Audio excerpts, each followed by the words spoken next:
tefachim, and just to review that for 1 second, because it's so important, I think, in general, and in terms specifically of sukkah ideas. So the question is, how do we know the minimum size of a sukkah is 10 tefachim? 20 amot, we gave various reasons, able to see the schach, the ability of the schach to give shade, but the exact quantity, exact number of 20 on 20 amot was determined by the rabbi's application of that principle, as opposed to the idea of 10 tefachim, where the Gemara understands that there's a more concrete derivation of exactly that number. And the Gemara gave 3 reasons. The first one was we learn it from the Aron. The Aron was 9 tefachim and the kapart was 1, that makes 10. The second explanation was the kruvim on the Aron, that their wingspan over the base of the Aron was 10 tefachim. And the third was, which is going to be our focus today, was just the idea of halacha l'Moshe miSinai. It's just a straight tradition. Now the first two, not exactly clear, well the first one in particular, what that has to do with a sukkah. And the Gemara basically says that, well, if the Aron and the kaparet are 10 tefachim, and the divine presence, the Shekhinah, hovered over the kaporet, so and the Shekhinah never went down to the earth. That's why the sukkah has to be 10 tefachim. It's like, seems completely bizarre what the connection is. Rashi says that the connection is that, well, if 10 tefachim close to the earth is the domain of the earth, then a mechitza, focusing on the wall of the sukkah, has to be 10 tefachim because it has to go the entire height of the airspace of a domain. And according to that, it's a general rule of mechitza. However, as we suggested at the time, a much more powerful idea is that it's the issue of Sukkah as the Ananei Kavod and God's divine presence hovering over the people, not just the cloud that sort of protected them, but actually the cloud of the God's presence, which is so present in the Mishkan and so on. And that if that God's presence hovers over 10 tefachim and it hovers over the Sukkah, then the Sukkah has to be a minimum of 10 tefachim. It can't be lower because God's presence can't come any lower. And then it becomes a very powerful imagery of Sukkot with sort of, as that sense of reenacting the period in the desert and actually having a very manifest and concrete experience of God's presence. And that's carried through by the idea of the Kruvim, although by the Kruvim it understands that what we learn from the Kruvim is that wingspan. It says, it's sochachim, shades the area below it, canopies the area below it, and that teaches us that the idea of schach is 10 tefachim because to create a sense of a canopying of the space below. Nevertheless, again, what the Gemara is doing is putting us in the discussion of Sukkah and in the model of Sukkah right there in the Kodesh Kodashim, and right there with that sort of immediate encounter with God. And again, thinking that this is coming on the heels of Yom Kippur, where Yom Kippur was all of this elaborate ritual to allow the Kohen Gadol to enter into the Kodesh Kodashim, and now comes Sukkot 5 days later, and we're envisioning the Sukkah as some reenactment or some sort of experience of the Kodesh Kodashim, of the Aron of the Kaparas, or of the Kruvim, and that sense of Yom Kippur leading to, and the forgiveness of Yom Kippur, of Matan Torah of Yom Kippur, leading to that sense of, of the divine presence. So the imagery is very, very powerful. And then we get to the last answer, which is the much more sort of technical answer of, no, we just have as tradition, the 10 tefachim. But it's important to remember the imagery there, which is very powerful and seems to be really distinctive to Sukkah, although Rashi and Tosfos try to make it more general about the general idea of a mechitza. So now let's pick up from the Gemara. The Gemara says like this. The Amar, about 8 lines from the bottom. The Amar Rabbi Chia bar Ashi, Amar Rav, Shiurin Chatzitzin, like about, again, 7, 8 lines on the bottom on Hamlet Bet. Shiurin Chatzitzin Mechitzin Halach LeMoshe miSinai. Shiurim, minimum quantities. Halachas of chatzitza, of obstructions when somebody goes to the mikvah, and halachas relating to mechitza, one of which is the minimum height. Here now the idea of 10 tefachim is going to be a mechitza issue, not a schach issue. All of these are halach l'Moshe miSinai. And there's others halach of mechitza as well, which we say are halach l'Moshe miSinai. So the Gemara says, Shiurin Doraisaninu. What do you mean it's like an oral tradition going back to Sinai? Actually, it's biblical. So quite fascinating. Biblical is different than Halach LeMoshe miSinai. Halach LeMoshe miSinai is not linked in a verse. It's a tradition going back to Moshe, but it's not linked in a verse. Whereas D'Oraita means it's derived from a verse. Where do you see it's D'Oraisa? The verse says, Eretz Chita v'Sarah Gefenu Teina v'Rimon Eretz Yisrael Nivash. So all of these things of the land of Israel. And now we're going to say, V'Amar Rabbi Chani Kol HaPasuk Hazeh L'Shiurin Shuri Nemar. This entire verse is telling you not just of all the foods that are in Israel, all the amazing produce of the land, but that all the, from a Torah perspective, it's like halachic man. You see a tree, you can't smell it or feel it. All you can do is see its halachic category. So, that's Orla, 3 years, whatever. So, all of these wonderful things are because all of the various produce of Israel gives you the different basis for halachic shiurim. How does this work? Chita, so wheat, l'beis hamenuga, for a leprous house. Somebody goes into a leprous house, and your clothes are on your shoulder, you're not wearing them, and you're holding on to your sandal and your rings, they're not on, your ring isn't on your finger, it's in the palm of your hand. You and they are tamei immediately.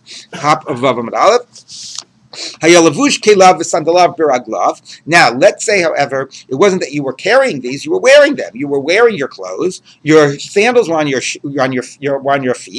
And your rings were actually being worn on your fingers.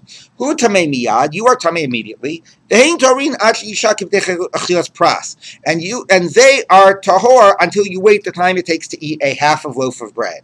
Paschitin v'lo patzeorin, a loaf made out of wheat flour, not barley flour. Mesav ocha b'liftan, and eating it in a focused way. So you're reclining and eating, which for them would be the focused way of eating, because that's like that's how you eat, is when you recline by the table and you put all your attention, and dipping it into some sauce, because when you dip it into a sauce, it goes faster. Okay, and that's what Chita tells you. What does this all mean? It means that the Torah says that if somebody comes into the house of that has leprosy, not of somebody who is a mitzvah, but the house itself has a spot of leprosy, it says that you become tamei. Okay, but it says if you eat in the house, your clothes become tamei. You and your clothes become tamei. And the rabbis understand it doesn't literally mean eat. Eat means you wait in the house the time it takes you to eat. Okay, so that's what it means. So if you just walk in, you're tamei immediately. If you're holding on to your clothes, then your clothes are just seen as an object, as any generic object, and therefore they become tamei immediately. But interestingly, if you're wearing your clothes, that's when it says that if you eat in the house, you and your clothes become tamei. So it means the clothes. So again, the rabbis interpret this meaning: if you wait in the house long enough to the time it takes to eat, then the clothes that are being worn will become tamei. So that takes longer for the clothes that are being worn to become tamei than anything else. Very bizarre. And it's the time it takes to eat. Well, eat how much? So eat a meal. What's a meal? A meal is a pras, which is half a loaf of bread, where a standard loaf of bread was 2 meals worth. What type of a loaf of bread? Well, it's wheat bread. Wheat bread made, reclining and dipping, and all of those criteria affect the amount of time it will take you to eat it. So that's a shear that's learned from the Torah, that wheat determines the type of bread that we normally measure. Whenever halacha, it's not only this, by the way. Halacha is always saying that if you eat a kizayis over the time of bichtei achilat pras, it all combines to a minimum kizayis, like the time it takes you to eat the kizayis of matzah, or if you're doing an aveira and you're eating a kizayis of nevela, the time it takes to combine is achilos pras. What type of half loaf of bread? A half loaf of wheat bread. So that's where wheat factors in to the halachas of shiurim. Yes. So in this case, the house is an afatuma. Yeah. You're inside, you become a rishon. Right. And the clothes don't become immediately a shading because... No, the clothes become a rishon too, because they're inside. Well, but eventually they do, but clothes, you're touching the clothes would ordinarily make them... Oh, yeah, that's can't become a shading. Right. And that's the reason why that is correct. That is correct. Okay. So that's where wheat is relevant for the laws of shiurim. Se'ora, barley, we taught in the Mishnah. Etzem kise'ora, a piece of bone the size of a barley, of a what do you call it? A kernel of barley? What would you call it? A kernel of barley. Mitami b'magal b'masa, so human bone. It's even a tiny amount, the size of a kernel of barley, causes tumah with touch and carrying. But not under a tent. For a corpse to cause tumah under a tent, under a rooftop, it has to be something that's really representative of the whole corpse. And a tiny bit of bone would not. It would need to be the skull or most of the bones, a much larger amount. But nevertheless, you use a kernel of barley, to measure the minimum amount of bone to cause tumah by contact. So that's se'ora. Gefen. How about wine? Kedei revi'is yain lenazir. Because a nazir does not transgress until he drinks a revi'it, a quarter of a log of wine, about 3.5 ounces. Now, there is a problem with this, with this sort of application. What's the problem? Until now, chita, se'ora are things you use to measure other things. What type of wheat? What type of bread? Wheat bread. How much bone? Barley's worth of bone. Here we're saying, what does wine tell you? Oh, you're only chayiv when you drink a revi'us of wine. That's the thing being measured. It's not the basis of measurement, right? And we already know in the Torah that a nazir can't drink a wine. So what's this telling? Can't drink wine. So what's this telling us? So Rashi has a brilliant answer. I mean, there's a long Tosfos, but I'll just give you Rashi's answer. Rashi says, because a nazir transgresses not only when he drinks wine, but also when he drinks the solids of the grapes, right? Chartzanim v'adzag, like grape, skins and the pits. So how much of that? So it's a revi'us actually, not a kezayis, at least according, to one approach. So if it's a revi'us, so Rashi says, well, how do you measure a revi'us of solids? How are you going to measure a revi'us of, grape leaves, let's say? So what's the way we do measurements of volume of like things that are solids nowadays? What's the measure? What's the size? Right, water displacement, right? Liquid displacement. So Rashi says, fine, you fill up something with liquid, you put in the thing, and then a revi'us comes out, and you have a revi'us. He says, but what liquid do you fill it up with? Water or wine? What difference does it make? He says, Charlie, what difference does it make? If you're measuring the volume, it doesn't make a difference at all. It does, because the weight, it does. The surface tension. Yeah. Okay, so he says the surface tension of wine is greater than the surface tension of water. So therefore, in order to measure a revi'us of wine displacement through the liquid displacement measure, you're going to need a little bit more than if you were doing the water, because it'll take more to break the surface tension. So that's what Rashi says is the significance that you once you break the surface tension, it's not going to matter. I guess. Yeah. Okay. I don't know. We'll have to do some experiments. But Rashi says that's the point. The point is that you use wine in order to do the measurement using water displacement or wine displacement. Okay. Tosfos has some other explanations. Te'ena, a fig. Kigrogeris lahutat Shabbat, because for carrying on Shabbat, and what's the minimum size of care that you transgress carrying? So for all food stuff, it is the size of a grogeris of a dried fig. Rimon, a pomegranate. Did not kol klei balei batim shiran kirimonim. All the vessels of homeowners, the size is a rimon. What does that mean? How big of a hole do I have to have in my vessel for it no longer to be considered a vessel for purposes of it becoming tameh? When does it stop being a vessel? So if I'm a storekeeper, if I'm a merchant, I'm selling the vessels, even one tiny hole, I can't sell it anymore. It goes in the remainder stack or something, so it stops being a vessel. Okay. If, however, I'm a homeowner, and my thing breaks a little bit, well, if it gets a little bit of a hole, fine, I'll stop using it for keeping liquids. I'll keep olives in it. Okay, but now I've got a hole the size of an olive. Fine, I'll keep apples and oranges in it. At what size is a hole so big that I throw it out? So only when it gets to be the size of a pomegranate. Then I can't even keep pomegranates in it. What am I going to use it for? So then I throw it out. So pomegranate is the size of the hole that even for a homeowner, the vessel stops being a vessel.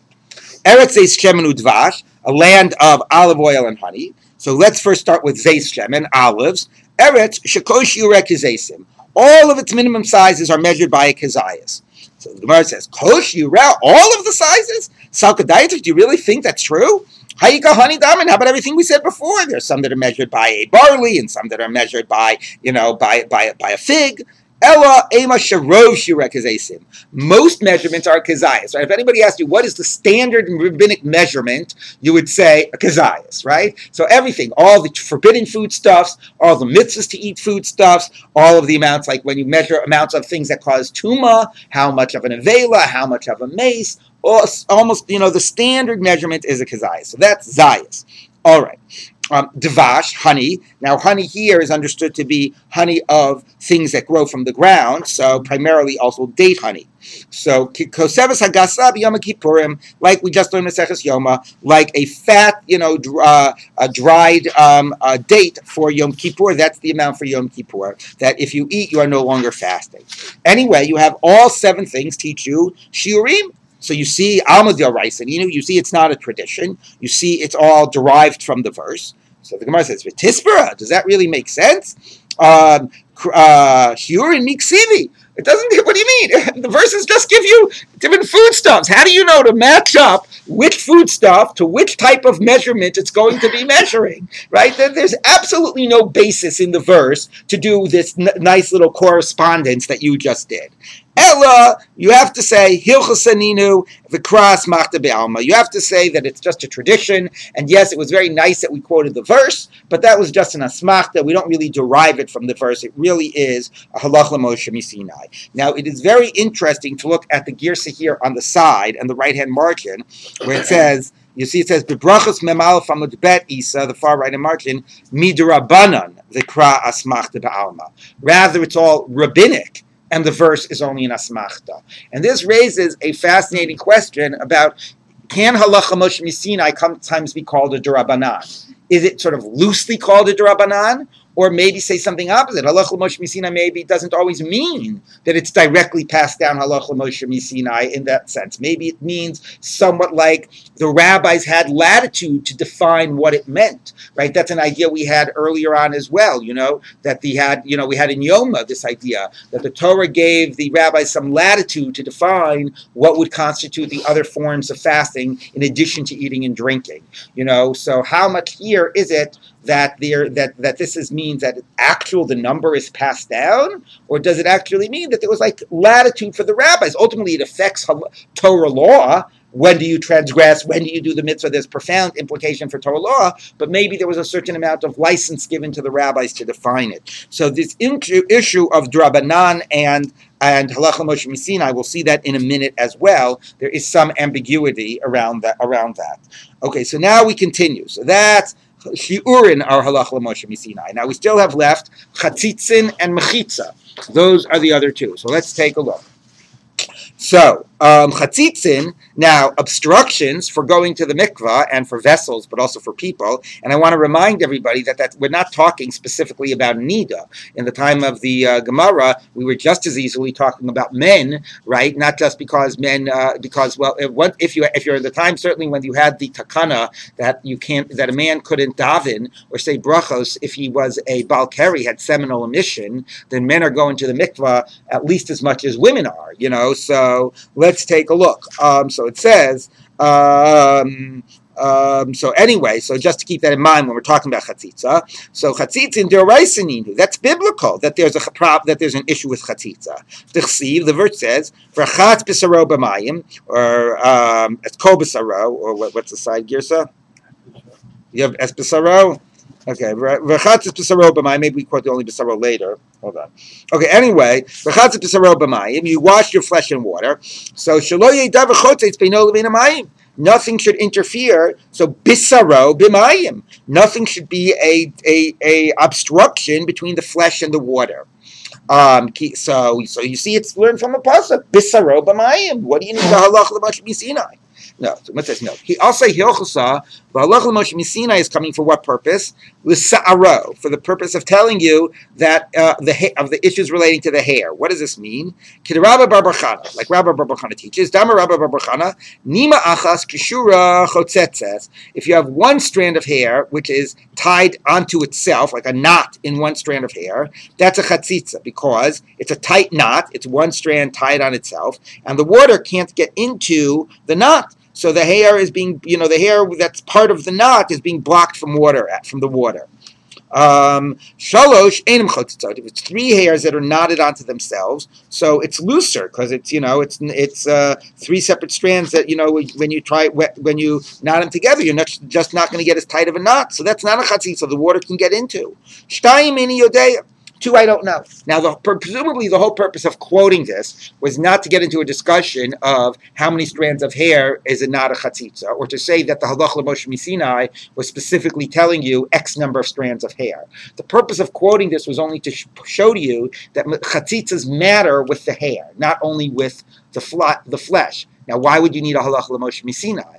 Because where did we learn chatzitza from? From the verse that says, Es bisaro b'mayim. Bisaro has to be b'mayim. So, your flesh, not your hair. So maybe if I only had the verse, I would have said, maybe your hair doesn't even have to go underwater, or even if it has to go underwater, maybe a chatzitza isn't the problem, because the Torah only says, Bisara b'mayim. How do I know to include the hair? That's what the Halach L'Moshe Misinai comes to teach you. So the Gemara says, 1 minute. Saro nami d'oraisaninu. Your hair is also biblical, that it has to touch water and go underwater. The verse says, "V'rachatz es b'saro b'mayim." You shall, bathe your flesh with water. But bathe here means, immerse. And so the drasha is, why does it say es b'saro? Why not just say v'rachatz b'saro? So es teaches you es hatafel b'saro. Es comes to tell you something that's an attendant to, connected to, but not the thing itself. So es b'saro means not only your flesh, but the es b'saro, the thing connected to your flesh, your hair as well. Umayniu, what is that saro? It's your hair. Right? So, like people know the famous drasha, right? V'hafta es Hashem Elokecha. What does es include, right? And that, and then Rabbi Akiva came and said, es l'rabos tamidei chachamim, right? Or would say, v'hafta es avicha v'esimecha, es l'rabos achicha hagadol. We always are using like es, right? This is Nachum Ich Gamzu, would be Dorish all the esim in the Torah, to tell you es means something connected to, associated with. So we learn it out from the word es b'saro. So therefore, you don't need a halach l'Moshe Misinai to tell you the hair. So the Gemara says, okay, let's try again. Ki asi hilchsa, for what purpose do we have the halach l'Moshe Misinai? L'chel Rabbi Yitzchak, like Rabbi Yitzchak. The Amar Rabbi Yitzchak, because Rabbi Yitzchak teaches, Dvar Torah, biblically, rubo makpid alav chotzitz. What creates a chatzitza biblically? So biblically, you need it to be most of your body, and you have to be makpid. You have to not want it on your body. Okay? So that's going to be pretty high threshold, or pretty hard to imagine what types of things would be a chatzitza. So, if you got like mud over the majority of your body and you haven't gotten around to getting it off you, okay. But v'she'eno makpid. I'm sorry, ruba makpid alav chotzetz. V'she'eno makpid alav eno chotzetz. And even if it was on the majority of your body, if you didn't care, what would be something on the majority of your body you didn't care? Let's say, for example, you had a full body cast. Although that raises questions: is that considered makpid? Because you won't want it on later, but you do want it on now. Okay. But let's say, for example, you were a painter and you got paint on your body and you didn't bother cleaning it off. That was a natural thing, although I can't imagine on the majority of your body. Anyway, you would need both criteria for it to be a chatzitza. Okay, the Gazru, then the rabbis came along and they made a gzera, the al rubo she'eno machbid mishum rubo hamachbid, that if it's on the majority of your body, even if you don't care about it, it's still a problem, because if we allow that, it'll lead to a case of majority and machbid, right? So it's similar enough. It's similar that it has rove, even though it doesn't have machbid. Okay, and similarly, and this is the next category is the one that's the real issue for chatzitzas nowadays. Val miuto hamakbid mishum rubo hamakbid. Even if it's only on the minority of your body, as long as you're makbid, that rabbinically is a problem because it has one of the two characteristics. It's makbid, and therefore one of the two that's close enough, and therefore we say it's a problem. That's obviously the vast majority of chatzitzas nowadays are on the minority of your body, and the whole question boils down to how do you define makbid? I think I mentioned this once before. I'll just say for a second. I think to some degree it's rooted in the question of conceptually the idea of chatzitza. Is the idea of chatzitza when it's not a problem? I mean, if something's on your body and you're not makbid, what difference should it make? Technically, the water still isn't touching your body. So there's two explanations. One explanation is, if I'm not makbid, it's like I want to leave it there and like it is integrated and becomes part of my body. The other explanation is, no, as long as I'm not makbid, it's not the halacha that the water has to touch every inch of my body. The halacha is I have to fully immerse in the water, and there can't be an obstruction. So if I'm not makbid, it's not designated as an obstruction. Something that I actively don't want there is seen as a foreign body and an obstruction. Something that I don't care one way or the other. Okay, the water didn't touch. Maybe there's not a halacha the water has to touch. It's just I have to be fully immersed, and there's no obstruction. That doesn't qualify as an obstruction. There's a big difference between the two. Because if you say that I have to make it part of my body, you demand a much higher threshold. It's not enough just that I don't care that it's there. In some way, I have to actively want it there for it to be integrated and considered part of my body. If you say the whole issue is that as long as you're not trying to actively get rid of it, it's not considered an obstruction, that means most cases I don't care one way or the other. I haven't even thought about it. Big deal, right? So there's a huge question about chatzitzas, what defines Eino Makbid.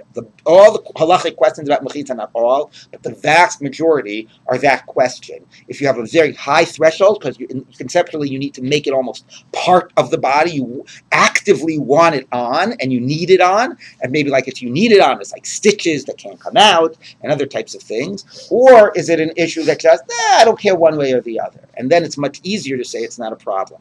Okay, so that is the idea of makbid. Biblically, you need both, the majority and makbid. Rabbinically, one or the other is enough to be a problem. So the Gemara says, the Linzer nami al mir che'eno makbid mishum mir hamakbid. Let's heck, as long as we're at it, let's say even a minority that's eno makbid. That'll lead to a case that's also somewhat, at least, it's something there. It's something in the same parsha. So the Gemara says, no. Inami mishum rubo she'eno makbid, or let's say, even a I'm sorry, did I say the line? Nami al mir she'eno makbid mishum mir hamakbid, because if you allow a mir she'eno makbid, it'll lead to a mir hamakbid. Inami mishum rubo she'eno makbid, or lead to a majority that you're not makbid. So the Gemara's answer is no. He goof gzeira. Ana nekam and gzeira. That itself is a gzeira. What? Are we going to come and make a gzeira to a gzeira? This is a classic principle that you don't make a gzeira to a gzeira. I'm going to demonstrate this to you visually. And this hopefully will help you in general to the idea of a gzeira. I don't know if it will or not. But if you think about this as, right, as a, you have, you don't need all of those. You just need 4. Okay? So you have here, okay, well actually no, so you have Rubo and Miuto, whatever, and Makbid and Eino Makbid, right? You have all 4 possibilities, right? So Rov and Makbid, this is the Doraita problem, right? Okay? Now, anything that's similar to it in one direction is a Dorabanan. Miut HaMakbid, it shares, they're similar because they're on the Makbid row. So that's a Dorabanan problem. Rov and Eino Makbid is similar on the Rov column, so that's the Rabbanan. This is not similar either on the row or on the column. It has, right, it's dissimilar in 2 ways. So this is actually mutar, miut Eino Makbid. Okay, that's what the Gemara said, right? So the Gemara said, well, why not say this should be usher? Because if we let this, it'll lead to that. If we allow this, right, it'll lead to a miut HaMakbid. Or if we allow a miut Eino Makbid, it'll lead to a rov Eino Makbid. And the answer is no, because that's still 2 degrees away from getting to the core of the problem. It's a gzeira li gzeira, right? This is a gzeira and this is a gzeira. This is mutter, because to make this usher, because it'll lead to this, but this is a gzeira. It'll have to go 2 degrees to get back to the Torah problem. Okay, so that's the principle that we don't make a gzeira li gzeira. Now, here's a question. So that's all very nice. That's the halachas of chatzitza. Where's the halacha l'Moshe Misinai in any of this? Right? We said, the halacha l'Moshe Misinai is to tell us all this stuff about Rov HaMakbid and Mir HaMakbid. What's the halacha l'Moshe Misinai? Where did we say halacha l'Moshe Misinai? We said Dvar Torah, Rov and Makbid, and Durabanan, one of the 2. Which isn't. But Durabanan isn't halacha. So what's the only possible thing here that's the halacha l'Moshe Misinai? The words Dvar Torah. So look at Rashi, Dvar Torah, halacha l'Moshe Misinai. Okay, so Rashi says Dvar Torah normally we say means Doraita, but it is true that we didn't have any pasuk to start. Where do we get started off to say Rov Makbid, right? So there was no pasuk that started us off with that idea. So Rashi says, oh no, that initial definition, quantification of chatzitza is the halacha l'Moshe Misinai, to quantify chatzitza as Rov Makbid. And then the rabbis come and they make the other gzeirot. But that's the standard explanation. But you might remember I told you a second ago that the Gemara in Brachos calls the shiurin, what did it say by the shiurin, the Gemara in Brachos? It called it Drabanan, right? That there's some ambiguity of halacha l'Moshe Misinai and Drabanan. So there are some Rishonim that actually say, the Meiri has this, that when it says Drabanan, we don't allow either Rov Eino Makbid or Mir HaMakbid, says that's the halacha l'Moshe Sinai. The Gzeira Drabanan, which is like crazy, because when do we ever hear of Gzeira and Halacha Moshe Sinai? Halacha Moshe Sinai is classically like a technical thing that's passed down. Gzeira is a classic rabbinic legislation. But I mentioned this because this passage is not clear in this thing. Which one are we identifying as the Halacha Moshe Sinai? Rashi identifies this, our core part. But the Meiri quotes those that say, no, the rabbinic Gezerah is what's being labeled Halacha Moshe Sinai, which then challenges our idea of what Halacha Moshe Sinai means, if you can call a rabbinic Gezerah Halacha Moshe Sinai. So that's not the standard explanation, but I just did want to share that with you. Okay, so now the Gemara, the third, so we have Shi'urin and Chatzitzin, and now we get to Mechitza. Okay, so Mechitzin had the Amrin. So Mechitza, we said, where's Mechitza Halach LeMoshe Sinai? We need to know the idea of 10 Tfachim. So that shear of a Mechitza, I don't know why it's not wrapped up in Shiurin, but the minimum size of a Mechitza, that's Halach LeMoshe Sinai. So the Gemara says, Hani Chal Reb Yehuda. That's good according to Reb Yehuda. That couldn't learn it out from the Aron or from the Kruvim. You need to know the idea of a size of Mechitza 10 Tfachim from there. Ella, Rabbi Meir, Michael Meir. According to Rabbi Meir, that learns it from the Aron and the Kruvim, right? Because we sort of linked whether you could learn it from the Aron and Kruvim to another debate of Rabbi Yehuda and Rabbi Meir about how measurements. So according to him, that you could link it to there. So Michael Meir, where is Mechitza Halacha Moshe Sinai? 10 Tfachim we already know from the Aron and the Kruvim. So the Gemara says no. There's a lot of other halachas about mechitza that you need halacha l'Moshe Sinai. The good, v'lovud, v'dofen akuma. All the things we're going to be dealing with a lot when we do sukkah, which is what I've been calling the magic extending wall and the magic bending wall, and all those things are also halacha l'Moshe Sinai. So according to Rabbi Yehuda, 10 tfachim. According to Rabbi Meir, he knows 10 tfachim elsewhere. But the idea that if you start with a mechitza, you can imagine it to go, all the way up, or you can imagine it to go all the way down. Or if you have a mechitza connected to pasol schach, you can imagine the mechitza to bend, right? Or that if it's within 3 tfachim of the schach, it's like it's connected. All of those magic, types of things of a mechitza, that obviously is not based on any pasuk. That all is tradition. That all is halach l'Moshe Sinai. I do again want to reiterate the interesting question about where we're doing the measurements and what the measurement is set in reference to. Are we doing an internal measurement of 10 tfachim, from the floor to the bottom of the schach, or an external measurement? One question. A related question is, what's invalid when it's less than 10 tfachim? Is the schach invalid or the wall invalid? And that could have relevance for certain halachot. So if we learn from one pasuk where the kruvim sochachim shaded and made a canopy, and it has to be 10 tfachim to define it as a canopy, that means it's a problem in the schach, not a problem in the wall, it's a problem in the schach. But the Gemara here seems to say whether a mechitza has to be 10 tfachim is based on this question of the size of a sukkah. So that seems to say that it's a question of defining the wall. So it's an interesting issue here about, both what is the source of 10 tfachim for a sukkah, how much is it about this all stuff in the Kodesh Kodashim, which again is very powerful in terms of the imagery of a sukkah, or how much is it just an arbitrary number? And then a related question of, are we defining the height of the wall, or are we defining the height of the schach? Where is the problem considered to be located? And some of that has to do with the various sources that we've been discussing. This one emphasized, mechitza is halacha Moshe Sinai. The verse about the kruvim and the sochachim and a canopy emphasizes the concern is with the schach. Okay, now we continue. Tanu Rabbanan, so our rabbis taught. Shtaim kil chasan, two of the walls are normal. The shlishis afilu tefach, and the third wall can be even a tefach. Okay, and we're going to have a whole discussion tomorrow where that tefach is situated. But what we're going to start with today is where do we know basically the numbers? Hold on, I just have to see if it's not an emergency. Okay, fine. And the third one is even a tefach. What's the debate? I'm sorry, I skipped a line. Rabbi Shimon says, no, he demands an extra wall. 3 have to be normal. The 4th one can be even a tefach. So, what's the debate?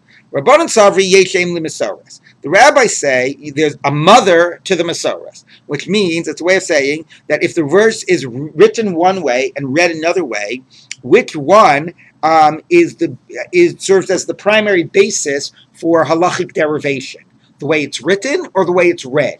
So Misores, tradition, means the way it's read, because, the way it's written is in tradition. It's just the stuff that's written that's, that everybody has access to. The tradition is something external to the text. So Yesh Aim LeMisores means we focus by the tradition of how it's read, as opposed to Yesh Aim LeMikra. No, you know what? I got that wrong.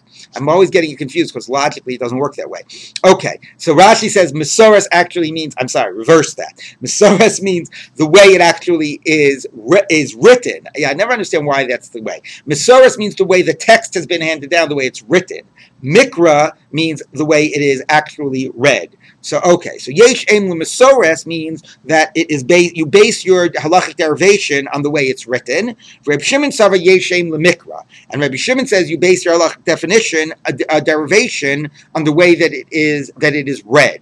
Okay, interesting use of the word aim, right? Mother, like where do we see that before? I mean, we sort of say we have the expression in English, right? Necessity is the mother of invention, right? Something gives birth to the following ideas. But normally when you talk about what, where you apply your hermeneutic derivations, it is a fascinating phrase, both because, as you see, I myself got confused with Misoret and what refers to which, but also the use of the word aim. Anyway, so how does this work? Rabbanan Savri Yeshem LeMisores. The rabbis say you focus on the way that it is written. Now, what verse are we even talking about? So, Basukot, Basukot, Basukot. It says 3 times in the Torah, you shall dwell in Sukkot. Twice it says it without a vav. So see that it's Basukat, Basukat. We read it Basukot, but it's written without a vav. And once it's written with a vav. So if you start by the way it's written, basically the idea is going to be the following. Every time it has the word Sukkah, it tells you, other than the first time, the first is needed to tell you live in a sukkah. After they're seen as superfluous, you don't have to repeat the word sukkah again, right? It's just the antecedent. So you could just, you could say bo, sit in it or whatever. Why do you keep on repeating the word sukkah? So every extra time it says the word sukkah after the first is seen as telling you the need for X number of walls. You count up the number of sukkahs, it says, and that's the number of walls that you need. That somehow is the assumption. So it says twice basukat without a vav. So if we're going yesh aim l'misoret, the way it's written, then that counts as singular, even though it's read in the plural. So that's 2. And basukot is in the plural. That's 2 more. That's 4.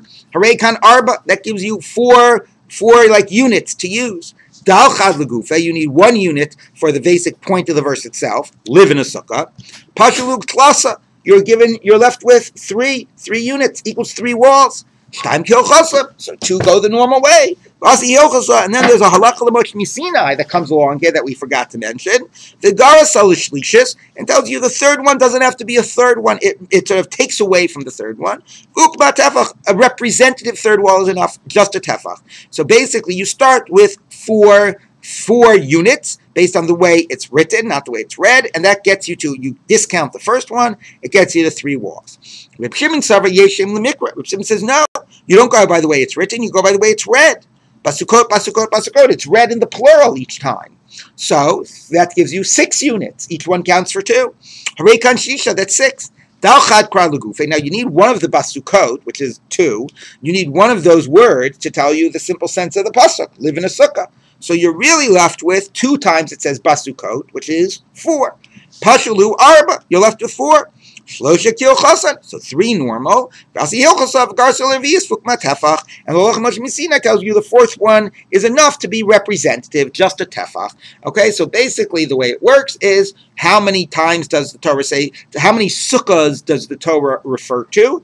And it refers to, according to after the first use of the word sukkah. So according to one, you have 2. You have 3 units. According to the other, you have 4 units, and that gets you the debate of 3 walls versus 4 walls. Okay, that's one explanation. The Baisem, if you want, I'll say the Chulei Alma Yeshem L'Mikra. Everybody says you go by the way it's read, which should have given you. Then you use, so if it's the way it's read, it's 6. You discard the first one, which is a double, so you're left with 4. So that should have given you 4 walls. So what's the debate? Here's the debate. Mar Savar Schacha Bayakra. No. one of the units have to tell you just dwell in a sukkah. Then you have 4 units. But of those 4 units, maybe you need 1 unit to tell you that you need schach in your sukkah. Why do you start using the units to teach you the number of walls? Use the units to teach you, first of all, that you need schach. Umar Sarva, the other one says, schach lo bayikra. You don't need a verse for the schach, okay? So, right, people get what we're doing here, right? Right? It says, basukot, right? Teshvu, whatever. Ki basukot o shafti, and whatever. It says basukot, whatever. So, X number of times. So if you go by the way that it's written, you have I don't even know if the vav is the mole is the first one or not. Anyway, this is written in the singular. It's written without the vav. That's written in the plural. 2, 1, 1 gives you 4 units to use. You need 1 unit to tell you live in a sukkah, and then you have three remaining to tell you 3 walls. Of course, the first unit is in the plural, so you really only. Well, I don't. Is that true? I just made it. I don't know. Is it? You check. Yeah. Okay. Anyway, but we get to decide now how to assign the units. Okay, that's one approach. The other approach says no, but it's read in the plural, so that's 6. Okay, but one of the words tells you live in a sukkah, so you have to use 2 units to do that, and use 4 units to tell you 4 walls. That's the first thing that the Gemara says. Okay, but then it says 1 minute. If we've got 6 units, and now we've got it down. You need 2 to tell you live in a sukkah. We've got it down to 4. Why do you jump to say 4 walls? The 4 should tell you all the components of a sukkah. It should first have to tell you 1 unit tells you need schach. That's for 1 unit. And the other 3 tells you need 3 walls. Right? So we're learning the different components. Let's learn it that way. And that'll get you 3 walls, not 4 walls. So the other says, no. You don't need a pasuk for schach. You don't need a unit for schach. Why not? Because the word sukkah itself, the whole idea of sukkah is schach. And therefore, as soon as you say dwell in a sukkah, you're saying dwell under schach. So it already sort of is included in like the basic meaning of the pasuk. Now, the reason this is conceptually important, as I've told you before, like the first Rashi of the Masechet says, Al Shema schach kru sukkah. Right? How much do you sort of see the schach as the basic definition, and the walls are some secondary requirement, or how much do you see the schach and the walls as like equally important? So in a way, that's what the Gemara is discussing here. Whether, again, it's like this technical issue of numbers, right? So it seems very like mechanical, but there is a conceptual issue that the Gemara is raising, which is how much is the schach essentially the identity of a sukkah, and you don't even need to discuss it. Or how much is it? No, it's a component, the same way the walls are a component, and they're all sort of at an equal level. Okay, so that's approach number 2. Mar savar schach bayikra, or mar savar schach lo bayikra. If you want, I'll tell you. You go by the way that it is written. So that would start you with 4. Here's the debate. And then you use 1 for the basic purpose of the verse itself, and you're left with 3. So if you're left with 3, what's the debate? Here's the debate. That the halach l'Moshe Sinai is coming and tell you that 3, it's coming to tell you, yeah, but not full 3. The third one can be representative, could be a tefach. Umar Sari, the other one holds, kiyasi hilchasa lahosif. No, actually, it's telling you fundamentally 3, but 3 plus. So therefore, we all agree we start with 3, but then there's a halach l'Moshe Sinai. Does halach l'Moshe Sinai say 3 plus a little bit, or does it say 3 but only a representative third? So is the halakha Moshe Sinai decreasing or adding? That's another way of understanding it. The Ibai same, if you want, I'll tell you. Everybody agrees that the halacha is coming to take away. So should be, if you start with 3, you take away 1, you're left with 2 and a bit. So what's the debate? The Yeshem Limisar saying you go by the way it is written. So if you go by the way it's written, so you need 1 for the core use of the verse, and then you're left with 3. Then you should go down to 2.5. So what's the debate? Here, the debate is, can you explicate, can you use for this type of math and for this type of, derivations, the first reference in the verse? We've been saying all along, the first reference is off limits. The first reference is needed for pshat. You can only start counting the additional references. So maybe not. Maybe I'm entitled to count even the first reference. And then I would start with 4 rather than starting with 3. Okay, Mar Savar, one holds, Dorshim Tchilas, you can start with the first one. You can use the first reference, so you start with 4. So 4 gets you down to 3.5. Umar Savar Ein Doshim Tchilos. And the other one says, no, you don't start with the first one, you start with 3 and you get down to 2.5. So all that was very interesting. There was a lot of math or a lot of just, how many numbers do you count? It wasn't really conceptual at all, except for the question in the middle, one possibility of whether schach is the intrinsic idea of the sukkah. But of course, if I told you there was a debate of 2.5 walls or 3.5 walls, you would probably immediately assume that they're debating how permanent-like, how house-like does the sukkah have to be?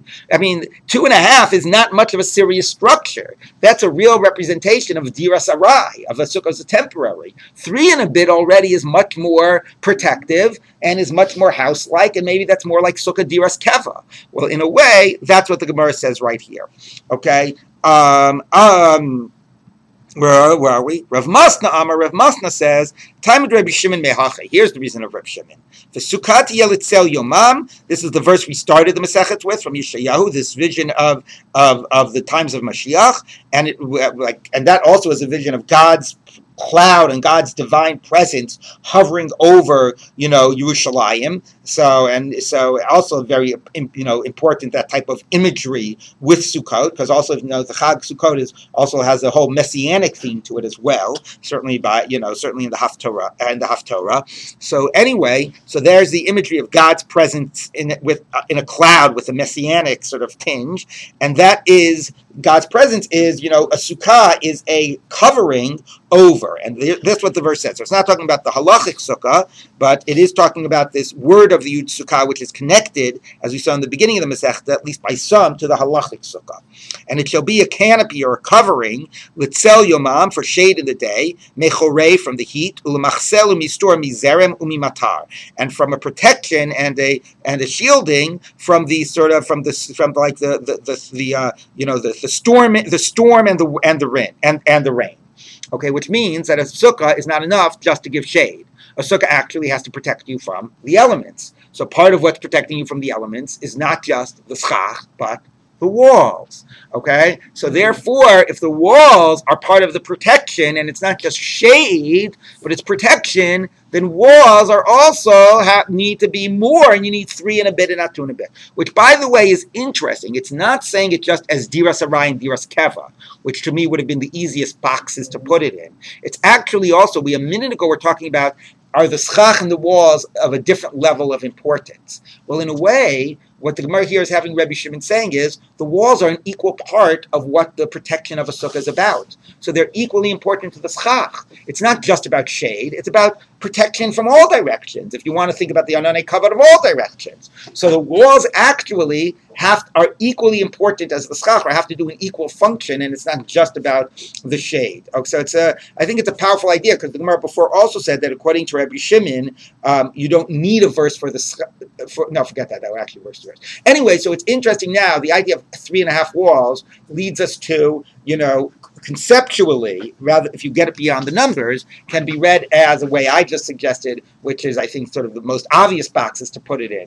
Diras arai versus diras keva. But also what the Gemara says is it actually makes us thinking about the function of a sukkah. If the function is it just shade, and then it's all about the schach, or is it about protection from the elements, and then the walls are included as well, and then you actually might need more walls, but it raises the importance of the walls. Yes, Charlie? 2 things. First, we're back to the beginning of this. They were talking about spellings, and there's an Amoraïc statement in Kedushin that says that we lost the Mizorah for the exact spellings of words, but here we're deriving halakha for the spellings. Yeah, I mean, the Gemara, just because we lost it doesn't mean we have no idea. It means that there's a certain amount of imprecision. But yes, I mean, it is a good point that the Gemara often does this, plays with the exact spellings, and assumes that we do it based on what we have. But talking about the spellings, I wanted to point out that, and the word sukkah, that there's a very famous and cute Gra who says that the word sukkah basically represents the standard configurations of a sukkah. Because this is basically 4 walls, this is basically 3 walls, and this is 2 walls and a bit. So there you go. Great. So that's cute. I don't know what this is. The second thing is this last pasuk is from Navi, not from. Yeah, but again, we did at the beginning of the Masechet. It's revealing what the meaning of the word sukkah is. We did it for the exact opposite reason. We said the shade is what's important. That's why it has to be less than 20 hours. Right. It looked at the first half of the verse.